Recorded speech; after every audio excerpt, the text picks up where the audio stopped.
Muhondo yedu nasata ni mwari wangu mundivige muruwoko rwenyu.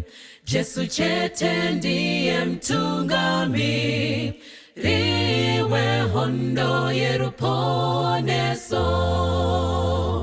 Mwari wangu ndinovuma ndiri uto handirambi kufa ndineni kufa ifuma kakananda famu mawoko amponesi.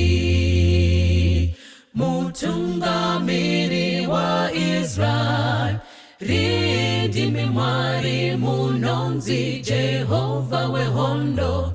Vana Mozisi na vana Joshua vakakunda nekuda kwenyu. Mwari wangu ndinovuma ndiri uto handirambi kufa ndineni kufa ifuma kakananda famu mawoko amponesi. Makadini vanhu vaMwari, tinoda kutenda Mwari neprivilege yakatipa kuti tendera kuti tinzwe shoko ravo, kudai Mwari vangatikomborera, kudai Mwari vangatitira zvakanaka apo tiri kuinda mberi tichitarira bhuku redu razvakazarugwa. Iko zvino tasvika pachitsauko 14 and takatarira specifically vhesi ya 6. Musoro wechidzidzo watatarira iko zvino unotiko the nature of the everlasting gospel part 2. The nature of the everlasting gospel part 2. Saka ndo chidzidzo chatoda kutarira icho. The nature of the everlasting gospel part 2. Ndo zvino zvatoda kuti titarire Mwari vachititungamirira. Revelation chapter 14 verse 6. Verse 6. Zvino ndakaona mumwe mutumwa achibhururuka pakati pedenga ane evhangeri isingaperi kuti aiparidzire vanogara panyika nemarudzi wose nendudzi dzose nendimi dzose nevanhu vose. Ngatiinamatei Baba vedu vari kudenga, takuraivo nesu zvakafanira kuponesa kwedu. Tatenda kutinzwa mbiri nerukudzo ngazvipiwe kwamuri muzita raJesu tanamata nokusingaperi. Amen. The nature of the everlasting gospel. Zvikanziko naJohn, zvino ndakaona mumwe mutumwa achibhururuka pakati pedenga, akanga aine evhangeri isingaperi, having the everlasting gospel. Saka takatarira tikati iko kana zvichinzi everlasting vara rakashandiswa ipapo ndi aineos, rinoreva kuti that which has been and will always be there. Saka tikati iko chinhu chekutanga chatofanirwa kuunderstand about the gospel ndechekuti the gospel is one. Both in the Old Testament and in the New Testament, we have but only one gospel. We don't have gospels. We have the gospel. Ndo saka uchiona apa akati iko having the everlasting gospel. Saka kuti iko the gospel has always been one and the gospel is always one. Galatians chapter 1 verse 8 and verse 9. Galatians chapter 1 verse 8 and verse 9. Paul unoti kuti verse 8. Asi kunyange isu kana mutumwa unobva kudenga akakuparidzirai imwe evhangeri inopesana neyatinokuparidzirai isu ngave wakatukwa. Verse 9. Verse 9. Sezvatakakomboreva zvino ndinorevazve saizvozvo, kana kuno munhu unokuparidzirai imwe evhangeri inopesana naiyo yamakagamuchira ngave wakatukwa. Saka zvikanzi ikona Paul, if there be anybody who preaches another gospel ngave wakatukwa. Because hakuna chinhu chinonzi another gospel. Yes. Because we have only one gospel. In verse 6 ne verse 7 anenge adotaura kuti iko chamunoti another hachisi. vhesi ya6 na7, Galatians chapter 1 verse 6 and 7. ndinoshamiswa kuti Ndoshamiswa. munokurumidza Munokurumidza mukadai kushandukira uyo uyo wakakudanai munyasha dzaKristu Kristu Jesu, kuti mutsaukire kune imwe evhangeri isati iri imwe hayo, asi kuti vamwe varipo vanokanganisai. Zvikaiko mava kutsauka to another gospel which is not another. Saka that another is not another. Saka takatanangura takati iko tiri kutaura the nature of the everlasting gospel. Tikati iko this gospel has got 5 elements. Number 1, takatara it has got the gospel events, which is the death, burial, resurrection, and appearance of Jesus Christ. But the emphasis of the apostles and the emphasis of the Bible is on his death and his resurrection. Burial and appearance, they emphasizes the reality of the two. Saka kuti iko akavigwa, vari kutsimbidzira kuti zveshuwa wakafa. Kuti iko akaonekwa, vari kutsimbidzira zveshuwa kuti wakadini, wakamuka. But pfungwa yedu yakazembera pakufa kwake nokumuka kwake.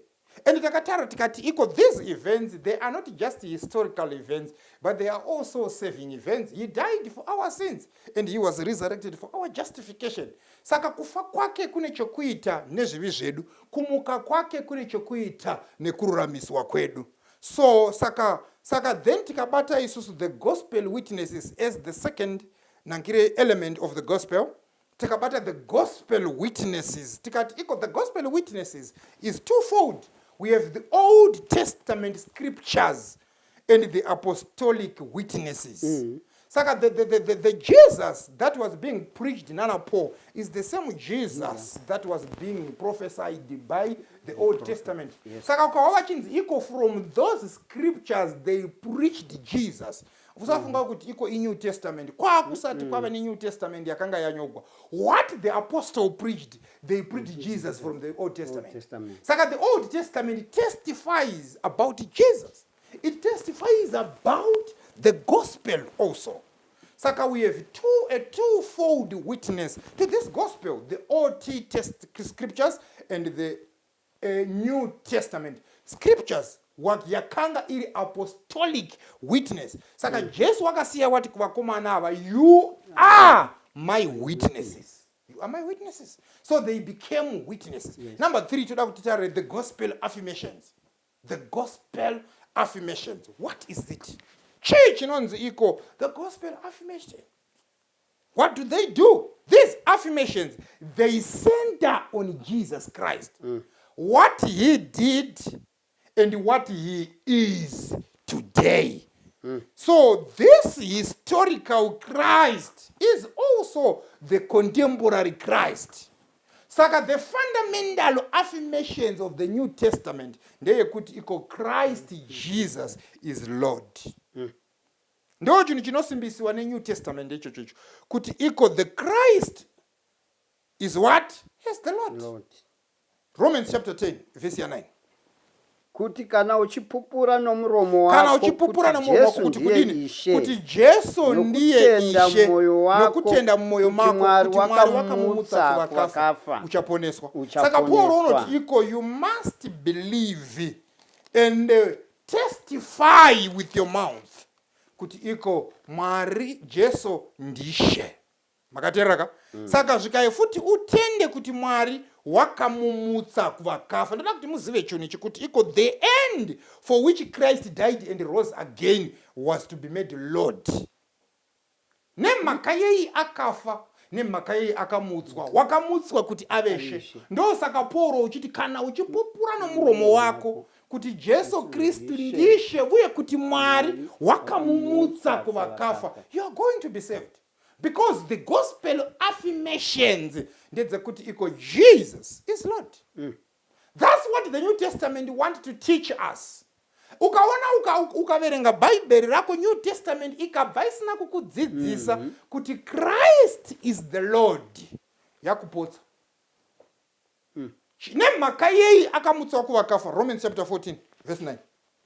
verse 9 nokuti Kristu akafira izvozvo Kristu wakafira izvozvo akararama zvekuti ave ishe wavose vakafa navapenyu. Saka zvikanzi iko yiri, for this end Christ died and rose and lived again, kuti adini, that he might be Lord both of the living and the dead. Saka God has exalted him to be Lord of all. Everything chiri pasi panapa, it must submit to the lordship of Jesus Christ. That's why he was raised from the dead. He was raised to be Lord. Philippians chapter 2 verse 9 kuinda kuna 11.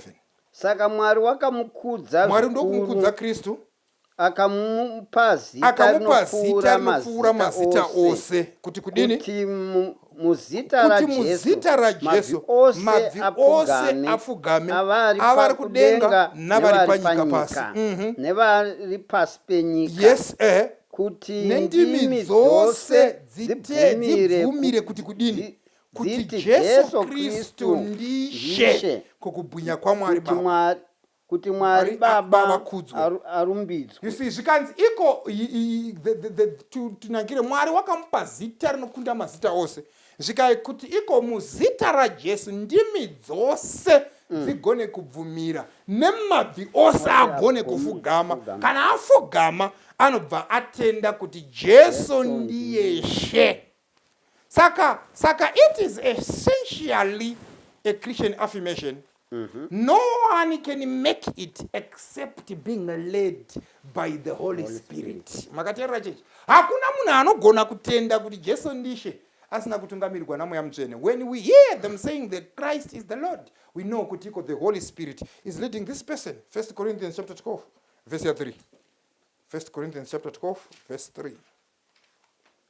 Saka ndinokuzivisai kuti hakuna munhu unotaura nomweya waMwari ungati Jesu ngatukwe, uye hakuna munhu ungati Jesu ndiye Ishe asi nomweya Mutsvene.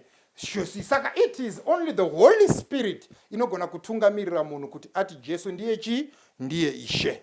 Now listen, the lordship or sovereignty of Jesus is a direct consequence of his death and resurrection. Why is he Lord and why is he sovereign? It is because he died and it is because he was resurrected from the dead. In why Peter zvanotaura Mabasa chapter 2 verse 32. Kwaya kudina Peter. Verse 32. Uyu Jesu wakamutswa naMwari, isu tiri zvapupu zvake tose. Verse 33. Zvino wakati asimudzwa kurudyi rwaMwari, apiwa naBaba chipikirwa chomweya Mutsvene, akadurura zvamunoona izvi nezvamunonzwa. So saka Peter unoti iko he was raised or he was exalted to the right hand of the Father. He was exalted to the right hand of the what? Of the Father. Saka this one is a fulfillment of the great messianic promise yakanga yapromiswa naMwari kuna Mapisarema 110 verse 1. Mapisarema 110 verse 1. Kuti iko uchamugadza kurudyi gwake. Jehovha wakati kuna She wangu, gara kurudyi rwangu, kusvikira ndaita vavengi vako chitsiko chetsoka dzako. So saka Christ was raised as a fulfillment of the messianic prophecy yatakapiwa kuna Mapisarema yokuti iko wakamuti iko gara kurudyi rwangu, kusvika ndaita vavengi vako chitsiko chetsoka dzako. Saka this does not only look back kune zvaakaitiwa, but it also looks even into the future kune zvaachava. Bhuku ravaHebheru rinotaura in the what has happened in the past. Hebrews chapter 10 verse 12. Verse 12. Asi iye wakati wabayira chibayiro chimwe chete pamusoro pezviri, akagara nokusingaperi kurudyi rwaMwari. Wakagara kurudyi nokusingadini, nokusingaperi. Saka kana kuchinzi wakagara nokusingaperi, it's not only kuti iko wakagara panguva yaakasumudzigwa, but unoramba ugerepo kusvikira nokusingadini nokusingaperi. It looks also to the final triumph for which he is now waiting. He is Lord of all. Mabasa chapter 10 verse 36. Ndishe wevo zvose, ndishe wezvose, ndishe wevose. Chapter 10 verse 36. 93. Okay. Chapter 10 verse 36. Verse 36. The word which God sent shoko rakatumwa namwari kuvana vaIsraeri vaIsraeri achiparidza mashoko akanaka orugare naJesu Kristu. Iye Jesu Kristu ndiye ishe wavose. He is Lord of all. Saka he is sitting on the right hand as a symbol of universal authority. Aripo ipapa, he bestowed blessing, number one. Number two, he also required submission. Saka being highly exalted, number one, first let's deal with the blessing. When he was exalted by the Father, what did he do? Mabasa chapter 2, verse 33. Chapter 2, verse 33. Verse 33. Zvino wakati asimudzirwa kurudyi rwaMwari, apiwa nababa chipikirwa chomweya mutsvene, akadurura izvi zvamunoona nezvamunonzwa. Saka he received from the Father the promise of the Holy Spirit. Then he poured the Holy Spirit on his church. Verse 17, chapter 2. Peter unoti kudini? Uri kutitarira kuti this is a direct fulfillment yeprofesi yaJoel. Chapter 2 iyoyo verse 17 mabasa. Verse 17. Mwari unoti namazuva okupedzisira. Ndiani unotaura kwai ndiMwari unoti namazuva ndichadurura mweya wangu panyama yose, pamusoro penyama yose. Vanakomana venyu navanasikana venyu vachaprofita. Majaya enyu achaona zviratidzo, navatana venyu vacharota hope. Saka Peter unoti iko, it is what Joel had prophesied. Kuti iko Mwari pachake unoti ndichadurura. It is God who had promised. But Peter attributes the outpouring of the Holy Spirit to Jesus. Saka arikuti iko Jesus occupies the position of supreme honor and authority just as the Father. Zvakuti parikunzi Mwari wakati ndichadurura, iye Jesu pachake ndiye ari kunodurura. Saka Peter urikuti iko, this is Jesus is not only Lord, but he is God of all. Saka nemhaka yokuti ndishe, he expects his people to submit to him. Verse 36. Mabasa chapter 2, verse 36. Verse 36. Zvino imba yose yavaIsraeri ngaizive kwazvo kuti uyu Jesu wamakarovera pamuchinjikwa, Mwari wakamuita Ishe naKristu. Saka God had made him both Christ and Lord. Saka chii chakaitwa naMwari panapa, he had reversed their verdict on Jesus. They have killed him, but God has raised him. Now that God has reversed their verdict, they must reverse their verdict also. And the writers say they must be under his sovereign lordship. They must be under his rule. So he brings total blessing and total demand. Kune vanhu vose vari pasi povutongi hwake. He is at God's right hand. Saka we have two gospel affirmations. Number one, he is a savior with authority to bestow salvation. Yes. Number two, he is Lord with authority to demand submission. Obedience. Or obedience. That's Christ. Saka ndo zvatinoudzwa negospel affirmation izvo zvokuti iko he is Lord, he demands submission. He is savior, he has power to bestow salvation. Saka if you want to be saved, you have to be saved by him. And if you want someone to be under, you have to be under his rule. That's the gospel affirmation. Ndo zvatinoudzwa. Saka don't miss those two. If he is your savior, ndiye oga unogona kukuponesa. If he is your Lord, he demands submission. Yes. He demands submission. Acts chapter 5, verse 31. He demands submission. Acts chapter 5, verse 31. Verse 31. Mwari wakamusimudza iye noruoko rwake rworudyi ave mutungamiri nomusununguri ape vaIsraeri kutendeuka nokukanganwirwa kwezvivi. Saka the absolute, the absolute. Saka these two affirmations of the gospel, they give us the absolute uniqueness of Jesus Christ. Saka when we say Jesus is Lord, and when we say Jesus is Savior, we hang ourselves on the two great doctrines of incarnation and atonement. Saka this, nothing is comparable to them in the ethnic religions. Go to Buddhism, Shintoism, or whatever. Hakuna a Savior and a Lord there. Kuna ma leader. Saka, the uniqueness of Jesus Christ, he is Lord and he is Savior. Saka unogona kumufananidza naye. Ndosaka Peter akati vakomana kuna chapter 4. Hakuna rimwe zita ratinogona kuponeswa naro kunze kwezita raJesu. Vaimbi veguyo vakati iko izirongori zita raJesu chete. Kwaya hakuna ng'anga kana muprofita kana whatever chatinogona kuponeswa nacho kunze kwezita raJesu. Saka as Lord he demands submission, as a Savior he bestows salvation. Saka we must submit to him. Why? Because he saved us. Anoona kuti iko kaverenga Levitical or even the Old Testament, Mwari unoti iko vaIsraeri ndakavabudisa muIjipita, therefore varanda vangu. Ndio saka uchiona kuti when he gave the 10 commandments unotanga wati iko zvino shogwanzi naJehovha wakakubudisai munyika yeIjipita. Anotanga atirangaridza kwaakatibvisa kuti kwagotipa murayiro. Ari kuti I have a right to give you this law and I have a right to demand submission because I have redeemed you.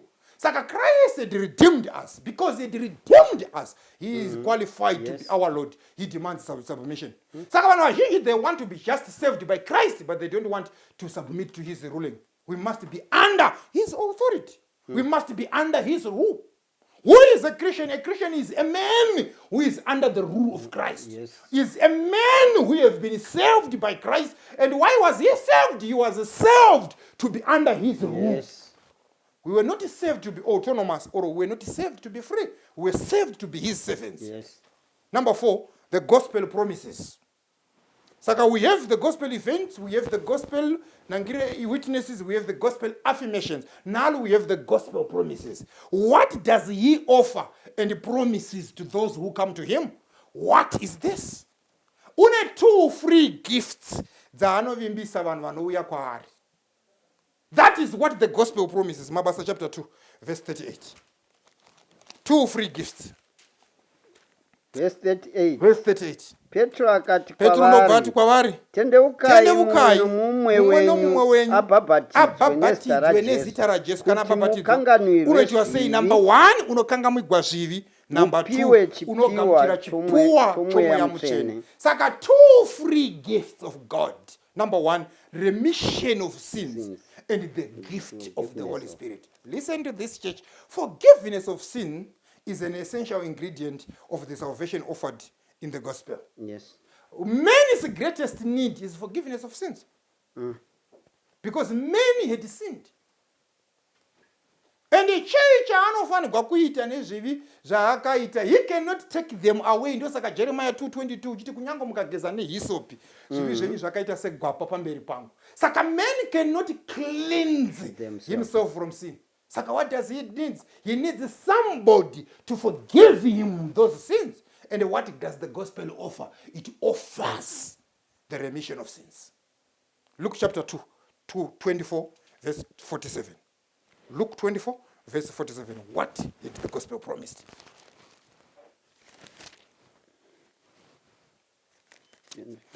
Luke 24, verse 47. 24:47. And that repentance and remission of sins should be preached in his name to all nations, beginning at Jerusalem. Kuti kukangamugwa kwezvivi nokutendeuka. Verse 47. Verse 47. Kuti marudzi ose aparidzirwe nezita rake kutendeuka nokukanganwirwa kwezvivi vachitanga paJerusarema. Saka the preaching it must lead people to repentance and forgiveness of sins. Repentance. Saka the main aim of every preaching, it must lead to repentance. Those are actually the apostles, they dwelt on those themes. What is Christ offering? Repentance and remission of sins. Chapter 3, Mabasa, verse 19. Chapter 3, verse 19. Iwawo Peter zvaanotaura, repent therefore. Verse 19. Verse 19. Tendeukai.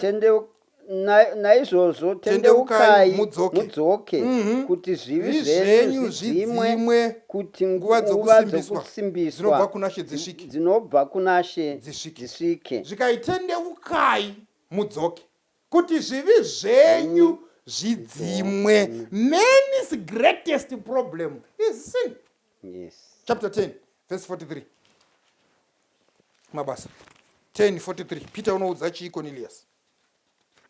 10:43. Verse 43. To him all the prophets witness. Vose vanomupupurira kuti nezita rake mumwe nomumwe unotenda kwaari uchapiwa kanganwiro yezvivi. Mumwe nomumwe unotenda kwaari unopiwa chi? Kanganwiro yezvivi. Chapter 13 verse 38. What does the apostle Paul says? Mabasa chapter 13 verse 38. What does the great apostle Paul says? Verse 38. Verse 38. Naizvozvo varume hama muzive imi kuti kanganwiro yezvivi nouyu inoparidzirwa imwe. By this man is preached to you the forgiveness of sins. Yes. Saka forgiveness is man's chief need and indispensable part of the gospel. Saka Christ offers the remission of sins, but he offers much more. The greatest glorious statement of the gospel, much more. A new life in the present through the regeneration and indwelling of the Spirit. Don't separate the two gifts. The gift of the Holy Spirit and the gift of the remissions of sins. Listen to this. Unozwa kuti kana ukangoregererwa chivi ukasapuwa mweya mutsvene, you go back to sin. Hapana zvazvaita. Because God forgives you your sins, but at the same time he gives you the Holy Spirit so that the Holy Spirit can regenerate you to become a new man who will hate sin and who will not commit sin. Saka when we preach, we don't preach forgiveness as if forgiveness yoga yakakwana. No. You can be forgiven and went back and go back. Many were forgiven and they went back to their sins. Why? Because they did not receive the gift of the Holy Spirit. When the Holy Spirit is given to you, Ephesians 3:11, he made sure that the Holy Spirit was given to every repentant sinner to stop him from sinning. There is no excuse for sin. We have the Holy Spirit. Saka, the gospel offers remission of sins, yes? But it also offers the gift of the Holy Spirit to regenerate you and indwell to you so that you can live sin and live a sinless life on earth. Because if he only forgives you, you will go back to your sins. That much you know. You have been forgiven and you go back. You will not obey, but you find yourself doing. Why? It is because you are not indwelt by the Holy Spirit. You must be indwelt by the Holy Spirit if you are to live a sinless life. And God's purpose is not forgiveness, but God's purpose is a sinless living. Therefore, he made the provision that the Holy Spirit be given to you. Ndosaka Peter tendevukai mudzoke. Mukanga mwigwe zvivi mupuwe chipuwa chamweya mutsvene. Do you inokutiko, that's why Christ was crucified on that rugged cross. Galatians chapter 3. Inotiudza izvozvo kuti iko wakava chakatukwa nokuda kwedu kuti ropafadzo yaAbhrahamu isvikire vahedheni tipiwe nokutenda chipiwa chamweya mutsvene. That is verse 14 yaGalatians chapter 3. Tipiwe nokutenda chipiwa chamweya mutsvene. Saka what is the purpose of the cross? The purpose of the cross is so that you can be bestowed the Holy Spirit. And what is the purpose of the Holy Spirit? To stop you from sinning. That's God's arithmetic of salvation. That's God's GPS. Great plan of salvation, cannot grand plan of salvation. To die on the cross so that he can give you repentance of sin, forgiveness of sins. But not only that, he gives you also the Holy Spirit to stop you from sinning. Because Adam paakatadza chinhu chaakatoregwa, the Holy Spirit was taken away from him. And he has never indwelt anybody since Adam. Why we are kuoshanda na vanhu achidzokera. Wakauya chete akagara mumunhu muna Kristu. And after the death and resurrection of Christ, Christ unoti kuvadzidzi vake, receive the Holy Spirit. Vara rokuti receive rinobva pamavara maviri eLatin, re na capere. Re zvinoreva again. Capere zvinoreva kuti take. Hatina vara rechirungu rinonzi sieve. We don't have that word. Saka kana achiti receive, ari kuti retake the Holy Spirit which you lost in Adam. We have lost the Holy Spirit in Adam. That's why we lived reckless lives. When one is indwelt by the Holy Spirit, you cannot live a reckless life. Yes. It's impossible. It's impossible. You can't live a reckless life indwelt by the Holy Spirit. Ndo saka achiti kwamuzivi here kuti muviri wenyu itemberi yaMwari mweya mutsvene. Zvikaini iye unogara mukati menyu nekufamba famba mukati menyu. Vara rakashandiswa ipapo rekufamba famba, the Greek word rakashandiswa ipapo rinoreva kuti iko kugadzira ma broken boundaries. Why does the Holy Spirit comes in your life? Anopinda achiona ma broken boundaries. Achimutsa pakadona fence pari kupinda nechitema until afenza zvekuti hapana chitema chichapinda. Yes. That's the word. You are indwelt by the Holy Spirit. Unofamba famba mukati medu. Saka number 5, the last element of the gospel demands. What does the gospel demands? What shall we do? That was the question of the people. Mabasa chapter 2, verse 38. Peter unovunza saka vanhu unovunza kuna Peter saka toita sei. That was their question. Chapter 2. Petro akati kwavari itaise tendeukai repent. Chirega zvako. They are needy. What does the gospel demand? The gospel demands repentance. Chapter 3 verse 19. The gospel demands repentance. Chapter 3 verse 19. Inzwaunze vara ranotanga naro naizvozvo tendeukai chirega zvako. Chapter 17 verse 30. Naizvozvo tendeukai. The gospel demands our repentance. Verse 30. 17:30. Naizvozvo Mwari wakarega kurangarira nguva dzokusaziva, asi unoita sei? Asi iko zvino unorayira vanhu vose kwese kuti vatendeuke. Unorayira vanhu vese kwese kuti vadini? Vatendeuke. Saka the gospel demands repentance. Saka kana varira kuti repent iro ndi metanoia rinoreva change of mind. Saka what was the change of mind yevakomana ava vari kuparidzirwa naPeter? It was a reversal of their opinion about Jesus and their attitude to him. Ndo Peter chaari kutiko chinjai mavonero amunoita Kristu nemabehaviro amunoita kwaari. How were they going to change it? They must believe in him as Lord, Christ and Savior. Those are over what he could express your acceptance in baptism. Yes. You are placing yourself under the name that you have despised and crucified on the cross. Saka urikupa a public statement of your penitence and faith in him. Saka the kingdom of God demands a new mentality. Yes. A reorientation of all their values. Reformation. Yeah, the change imposed involves a new lifestyle to God and to men. Unozwa kuti iko hazi Mwari chete anofanirwa kuti iko ati wakatendeuka, navanhu vanofanirwa kubvuma Edison kuti wakatendeuka. Vachikuona so votiko pane zvakaitika kumurume wangu. Unozwa even navakadzi vatinogara navo vanofanirwa kuti iko there is something that had happened to this man. This is not the man that I knew. Nezvandaita izvi pangadai pafiwa panapa. But unenge uripo zvako so wakatarira so. Chii chaitika? You have changed. Saka you believe in Christ as Savior and you submit to Him as Lord. That's what the gospel demands. Mabasa chapter 17 verse 30 ne verse 31. In fact 30 taiverenga ndo inoti kutendeuka.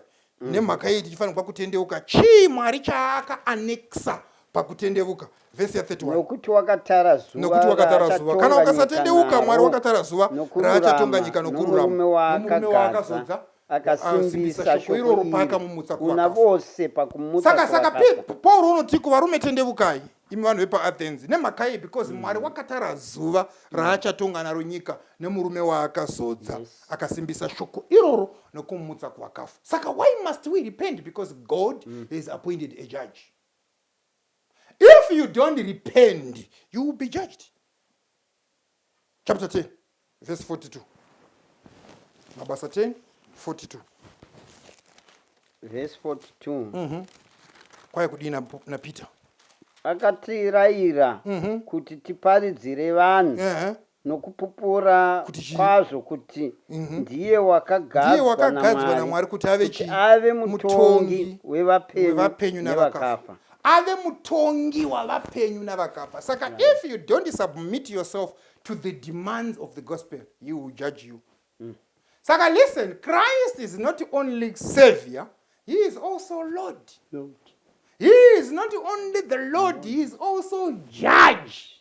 If you don't give yourself to the demands of the gospel, He is going to judge you. Saka zviri kwauri kusarudza kuti uda kuti ave sajudge here kana kuti ave savior. When He becomes your Savior, you miss His judgment. Yes. But if you refuse to be His Savior, kuti ave your Savior, then you will not miss His judgment. Saka any man in this life will have to meet Christ. But how you meet Him is determined by your attitude towards Him. Yes. Some are going to meet Him as a judge. Some will have met Him as a Savior. I have chosen to meet Him as my Savior. Are you choosing to meet Him as your Savior also? If not, you will meet Him as your judge. Saka one and everybody of us will one day meet Christ. But munosangana naye say either as a Savior or as a judge. Saka it is a choice. Iwe unoda kusarudza kuti umire naye sani. I have chosen Him as a Savior so that I will not meet Him as a judge, but I will meet Him also as an advocate. Yes. Anenge achindimirira zvitema zvangu. Saka zviri kwauri ndo chitsvambe chandinokusiyirai hama dzangu. What do you want to meet Him as? As a Savior or as a judge? You are going to meet Him, that one is certain, but as what? Mwari ngavatikomborere, Mwari vatitire zvakanaka. Ndoda kunamata nemwe vanoda kusangana naye as a Savior. Ndo vanda kunamata navo iko zvino ngatinamatei. Baba vedu vari kudenga tinotenda maita kutichengeta kusvika pane dzino nguva tiri vapenyu. Powai mbiri murumbidzwe nemhaka yekuti makafanira. Maita nomukana wekukunamatai, maitavo nekudzidza shoko renyu. Ndakuzvikumikidza mukati meruoko gwenyu tichikumbira zvikuru kutungamirigwa nemwe. Tibetserei ivo tigone kusangana nemuponesi wedu Jesu Kristu somuponesi. Timuite kuti ave Lord youpenyu hwedu mukati mepasi rino, so that we can not meet Him as a judge pazuva ramakadgadza ramakatara kuti agotonga naro nyika. Tatenda matinzwa mbiri rukudzo ngazvipiwe kwamuri muzita raJesu. Kunamatai kubva zvino kusvikira nokusingaperi. Amen. Amen.